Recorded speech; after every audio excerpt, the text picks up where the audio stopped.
Yes, ebana, leo ndio siku ile ambayo macho na masikio ya Watanzania, Afrika Mashariki na Kati na dunia yote kiujumla wataelekeza katika michuano ya ligi mabingwa barani Afrika, mechi ambazo zitaanza kupigwa siku ya leo. Leo wananchi wanawakaribisha mabingwa muda wote wa klabu bingwa barani Afrika, Al Ahly, baada ya mchezo wa kwanza kupoteza kwa bao 2-0 pale nchini Misri. Sasa hii ni zamu ya Tanzania.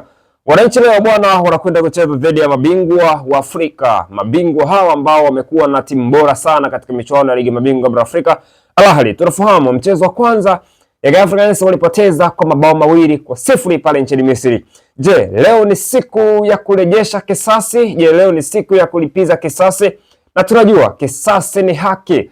Na yes, kikosi cha mwalimu Pedro Gonçalves kilichoanza nchini Misri kina mabadiliko makubwa kwa sababu ya aina ya timu ambayo anakwenda kucheza nayo leo. Ameamua kubadilisha kikosi chake, anakwenda kuingia na kikosi ambacho sasa kinakwenda kutafuta matokeo. Kwa maana game ya kwanza plani ya mwalimu ilikuwa ni kujilinda zaidi.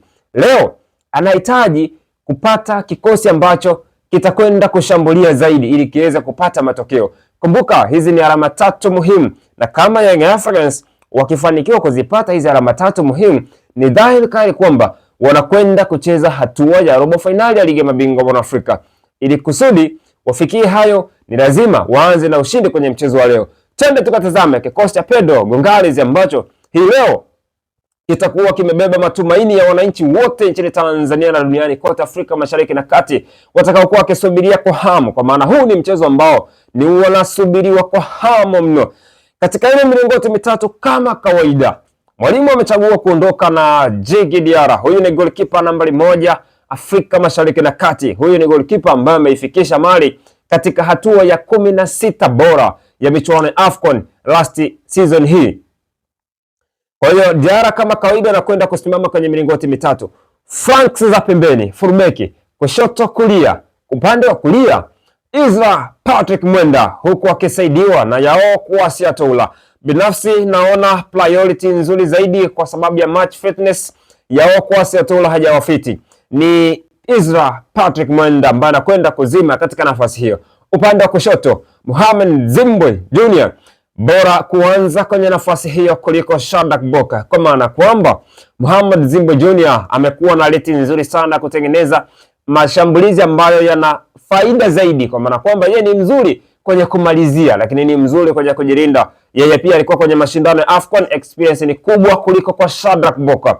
Na walinzi wale wa katikati, lazima Young Africans uhakikishe bwana kwamba eneo lao la katikati limeshiba mno, kwa maana kwamba mwalimu anaondoka na Bakari Nondo Mamnyeto, Dickson Job na bila kumsahau Ibra Abdullah Baka, kwa maana kwamba ile partnership ya wachezaji watatu wa pale katikati ni lazima kuwe kuna watu ambao ni muhimili tosha. Hawa ndio watakaoipa Young Africans matokeo. Wakiwa katika ubora, wataruhusu hawa mafurubeko wa pembeni kuweza kusogea juu, kupanda kushoto na upande wa kulia, ili kupeleka mashambulizi zaidi kwa kutumia mipira ya pembeni, na hata inapobidi wale mawinga kuingia ndani kuweza kuongeza nguvu katika eneo hilo. So ni lazima mwalimu achague kuingia na walinzi watatu ili acheze na back 3 ambayo ina wachezaji watatu, huku hawa mafubeki wa pembeni wawili wakitumika katika eneo la ushambuliaji zaidi kuliko kutumika kwa ajili ya kujilinda. So katika eneo la kiungo ushambuliaji, Maxime Pianzengeri, Pacome Zouzoua, Alan Okero, hawa ni wachezaji watatu. Maxime Pianzengeri ana uwezo mkubwa sana wa kucheza eneo la katikati, kwa maana typically huwa anacheza kama winga ndani ya kikosi cha Africans, lakini siku ya leo Maxime Pianzengeri, Pacome Zouzoua, Alan Okero, kwa maana kwamba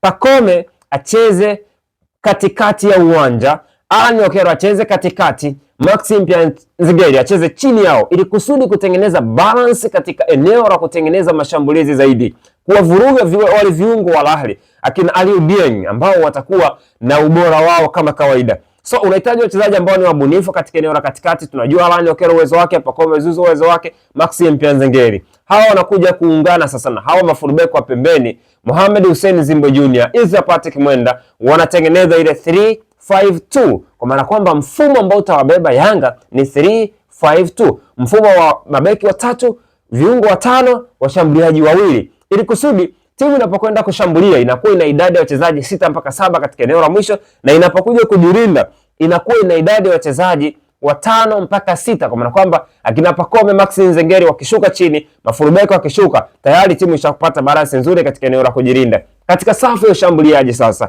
wanahitaji mshambuliaji kinara ambaye mmoja kazi yake itakuwa ni rotate, kuzunguka katika ile defense line ya Al Ahly, kuwazungusha kina Mohamed na kuwafanyia marking wakati wote, na mchezaji mwingine atakuwa ni kufanya runnings behind ya walinzi, mikimbio. Nani anaweza kufanya hivyo? Prince Mpomelelo Dube anaweza kufanya mikimbio nyuma ya walinzi, kuomba mipira ambayo itapigwa nyuma ya migongo ya walinzi ili kuweza kutumia chance kama hizo. Tunajua uwezo wa Dupe, lakini pia Dep ambaye ni target man killer. Huyu anaweza kutumika katika eneo kubwa zaidi kiuchezaji na kiufundi zaidi. Anaweza akawa na uwezo wa kutoka mpaka pembeni kuchukua mipira kama staili ambayo amekuwa akitumia Fiston Kalala Mayele, ili achukue mipira pembeni, akuje ndani, atengeneze shambulizi ambalo litakwenda direct kumfesi mwana mfalme Prince Dube, ili kuitengenezea ile solid defense line ya mwisho ya Young Africans ya ushambuliaji, na ile solid defense line ya Al Ahly uweze kupitia wakati mgumu, kwa sababu anapokuja Dube, Depu, Pacome Zouzoua yupo karibu, bado kuna Alan Okero, chini kuna Maxim Nzengeri. Hapa Young Africans hawahitaji kupoteza mipira, bali wanahitaji kupata matokeo. So to me, siku ya leo naiona kabisa kama Young Africans wakichagua kuingia na mfumo huu na kikosi hiki watakwenda kunufaika na kupata matokeo kwenye mchezo wa leo, kwa sababu itakuwa ni rahisi zaidi kwa kutengeneza mashambulizi, lakini pia kwa kujilinda. Na wananchi wanapaswa kuingia kwa heshima kubwa, wakijua kwamba Al Ahly ni wazuri sana kwenye counter attack, na wachezaji wao target yao kubwa leo itakuwa ni kuwasubiria Young Africans kwenye counter attack, wakienda kushambulia wananchi, wakiwa wanajua wamekolea zaidi, wamepush juu zaidi timu, wao watasubiria wapoteze mpira, kisha wana wachezaji ambao wanaweza wakawatumia kwenye kupiga counter attack. Hapa tunamzungumzia mchezaji kama Mahmoud Trezeguet ambaye akianzishiwa counter attack, akiwa na mlinzi mmoja na uwezo wa kumwacha, lakini kumbuka kuna El Shahat pia, Hussein El Shahat, miongoni mwa wachezaji bora ndani ya kikosi cha Al Ahly. Hawa wote akina Marwan Atia wapo katika safu ya ushambuliaji. Kwenye counter attack Al Ahly ni wazuri zaidi, watakusubiria katika mtego, wewe ukiingia kwenye mtego watatumia hiyo chance na kuweza kukuadhibu. Naam, Young Africans kwa siku ya leo unaiona kwamba ikienda kupata matokeo muhimu ya alama 3 katika uwanja wa nyumbani wa New Amaan Complex Zanzibar. Mimi ninaamini lolote linawezekana, lakini kikubwa tukubali kufungwa, kupoteza, yaani kufungwa, kushinda na kutoa sare ni matokeo ambayo ni ya kawaida kwenye mchezo dhidi ya Al Ahly.